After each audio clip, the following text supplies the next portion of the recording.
I remember when deregulation came in 1980, and I thought at the time, this is going to be a good thing, because I thought it was going to be a good thing for me, and it was a good thing for me at the time. I rushed right out and got my own authority. The idea behind it was that you could run on your own, set your own rates, find your own customers. Boy, that was just right up my alley. That was what I wanted to do. I think it's important to understand deregulation because it'll tell you now how we got to where we are today from the good old days of trucking before that. Basically, truck drivers in the 70s were fighting because the price of the fuel was going up, the cost of operating was starting to go up, and they could see that their profit was slimming out. Now, back in the 70s, 80% of the truck drivers in the United States were independents. They were farm boys with a business sense and a truck and a trailer, and they ran freight all over the country and made pretty good money at it. But in the mid-70s, the fuel started to increase. They were under more and more regulation from the ICC, which is the Interstate Commerce Commission. And they made the rules, they opened the scales, and it was becoming a political hassle for truck drivers to make a living. So there was unrest. In the late 70s, I saw trucker shutdowns and strikes. There was a lot of trouble with that. Some of it violent. In 1980, Senator Teddy Kennedy and some of his buddies introduced the Motor Carrier Act of 1980. And basically what it was going to do was deregulate the industry. Take the special licensing away from the few big carriers that were out there and just open it up to everybody. And they thought, well, this will stimulate competition. We'll be able to hone our industry down to a finer science. It'll be more efficient, and it'll be a good thing for everybody. And initially it was. So that was the way we tackled it. There was no more swiping license plates off the big carriers' trucks to run a load through Nevada or something like that. It was going to be legal, clean. We could all find our own customers and just run back and forth and make money. So the concept started out as being something good for us. What we didn't figure on now, and maybe Kennedy and those guys saw it all along, but what we didn't figure on was all these big players moving into our market. And there were some big trucking companies already. And it even opened it up to Wall Street investor types who thought, well, let me see, if we buy 1,000 trucks and maximized our profit on 1,000 trucks, think of the money we'd make. And in the early 80s, we weren't really thinking about that. We were just happy to be running back and forth. We were happy we didn't have to go around scales and swipe license plates and stuff. We were operating legally. And, it was going to be a good thing for us. But what we hadn't counted on was these big carriers.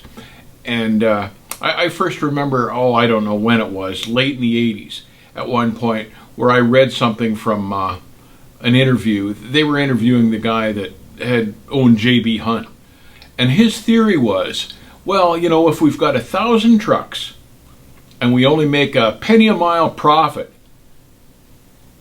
on 1,000 trucks, each doing 600 miles a day, well, that's pretty good money. And I was just horrified. I remember reading the article, and I was just horrified when I read that, because anybody with any common sense knows that you can't survive in trucking, even back then, with a penny a mile profit. But here was this new theory that was going to help drive us all out of business by these big carriers coming in, slashing the rates, and making profit on volume. And they were prepared to do things like drop trailers at customers, something we couldn't do. We only owned one trailer. We couldn't afford to have multiple trailers back then. So we had to go in, pick up, load, and leave. Where these big carriers now are saying, we'll give you 20 trailers at your yard. Just pick them, load them as you can, as you see fit. Whenever the time suits you, call us and then we'll come pick them up. And then all of a sudden we realized that, boy, we were in a mess, because the big carriers were starting to squeeze the industry. The freight rates were going down. The big carriers were saying, yeah, we'll haul it for less than the independents. And they were starting to take over market share. Now, here's something I should explain right now while I think of it. Back in the 70s, owner-operators, that term, owner-operator, meant a guy that owned his own truck, his own trailer, and he found his own loads. It came to mean in the 80s that an owner-operator was actually a guy that leased on to one of these big carriers and was restricted to working for that big carrier. They loaded them, they dispatched them. So an owner-operator was no longer his own boss. He was working for the carrier.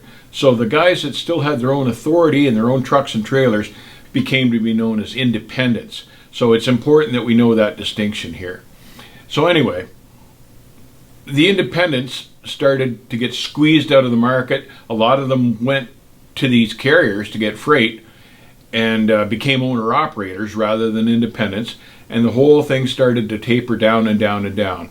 A few years ahead, by this time, because of the way things were working, the carriers squeezing everybody down to grab more of the freight, they pretty much forced the independents out of the industry. There were pockets of them surviving in the United States. In Canada, they were pretty much gone by the year 2000 because the big carriers, you just couldn't compete with them. They had all the freight.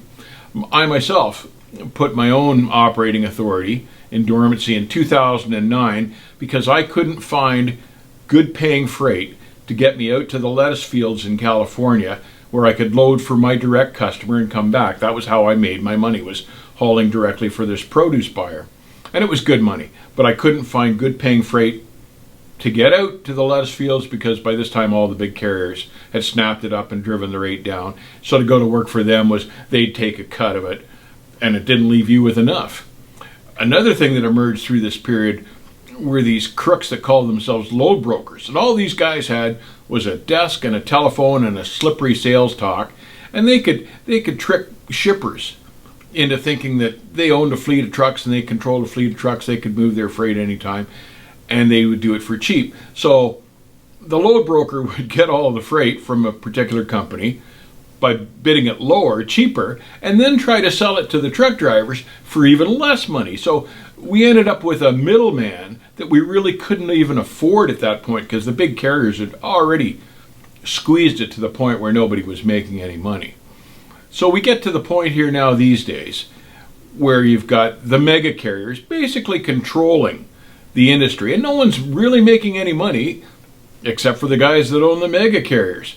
And it's been a great formula for them, and maybe it was intentional all along. Maybe Ted Kennedy knew that his buddies in industry and Wall Street would profit from this eventually. It was a long-term investment, and now you get these publicly traded multinational carriers, and they're all making better money. They're all doing all right. But the one problem with their whole formula was that to make the whole thing work, they needed truck drivers. And now there's something they really don't want you to know. So they've squeezed the freight rates so low that, they're really not making a great profit at all. And they're trying to hone their deal to keep big customers, and they're competing now against one another. Swift competes with Werner, who competes with CR England and that.